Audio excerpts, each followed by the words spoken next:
The magic spell you cast. This is La Vie en Rose.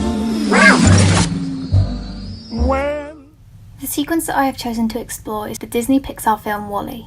Video game designer Jesse Schell stated that sound is what truly convinces the mind it is in a place. In other words, hearing is believing. As without the attention to detail used when creating this world of sound, WALL-E would be flat and lack realism.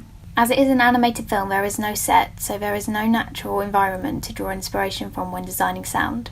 Everything from the ambiences used to make unique room tones to the sounds that each individual character makes have been thoughtfully designed, created, and synchronized with the animation. The sound designer behind WALL-E is Ben Burtt, who is often referred to as the father of modern sound design.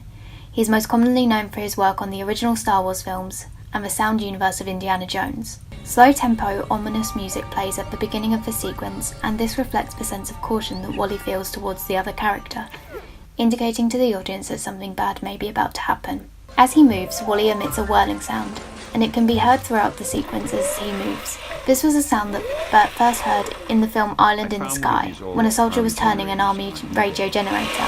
He liked the sound so much that he bought a generator on eBay, and it became the sound of WALL-E's motors. It was the perfect instrument as it could be tailored to WALL-E's exact movements as the generator turns to create sound, and so do WALL-E's tracks.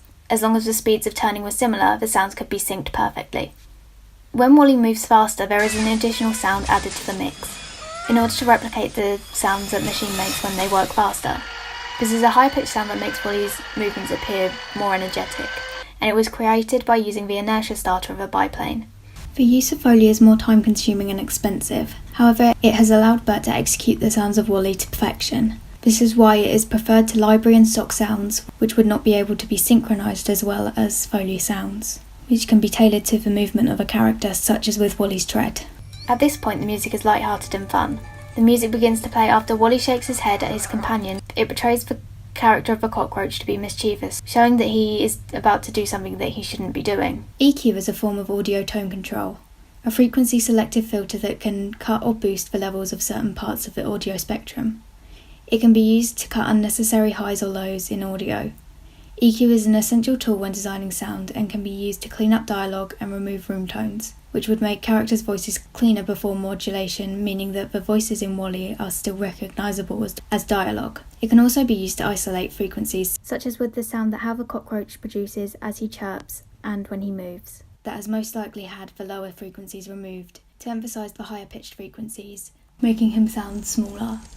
How the cockroach's chirps were created by speeding up the sounds that raccoons make. His scuttling was created through the use of Foley and is the sound of handcuffs being opened and closed. These sounds are played at a low level in the mix to indicate the creature's size.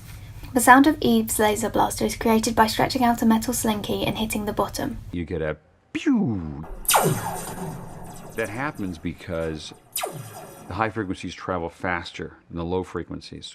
The music fades out as the blaster's sound ends. This creates a solemn atmosphere, as it indicates to the audience the demise of WALL-E's companion, as silence is utilised within film to force audiences to pay attention to a specific moment.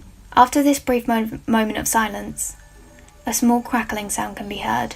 At first it's thought to be the sound of singed earth, but upon realising that the cockroach is okay, when you go back and play this again, you can hear that it's just the clicking noise that the cockroach makes. The music begins again as he crawls out of the crater, bringing the mood of the scene back up. The laser blaster sound can be heard again when Eve shoots at Wally.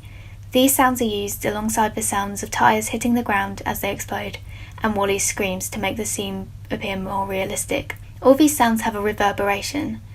This is created when a sound is reflected and eventually absorbed by objects in the surrounding space. Reverberation can be manipulated digitally using audio editing software, but will most likely have chosen to use reverb in order to make the environment appear as natural as possible. Wally's voice is performed by Bert himself and is manipulated using a digital pen, which can be used to modulate the pitch and tone of voice to create more expression within Wally's robotic voice. After Eve hears Wally and she shoots at him, she can be heard to be making a noise that sounds similar to "Who are you?"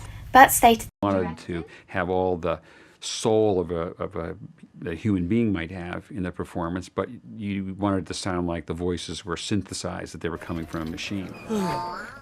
In order to achieve this, Alyssa Knight's voice was altered using a vocoder, a piece of equipment that uses the human voice, processes it, and gives it electronic nuances. Wally's sounds are mechanical and clunky, which expresses his awkwardness and innocence, whereas Eve has more digital, sophisticated computerized sounds that portray her as a more advanced being of higher intellect. La Vie en Rose by Louis Armstrong plays, "This directly translates to life in pink. It is about having a rose-coloured view of the world. I believe that this may have been used to indicate Wally's view of the world that he lives in which everything is as it should be, but also the state of bliss that is found when one is deeply in love, which is indicated to audiences as Wally sighs and proceeds to follow Eve around after their initial meeting, as well as trying to impress her with his shopping trolleys. The noise of the shopping trolleys were created by placing a microphone in a shopping trolley and then crashing it into walls and other shopping trolleys. Although in a realistic environment this sound would be dominant, it is not the loudest sound in the mix. This gives the music that is played more significance to the audience, as it appears to be more important as it is louder.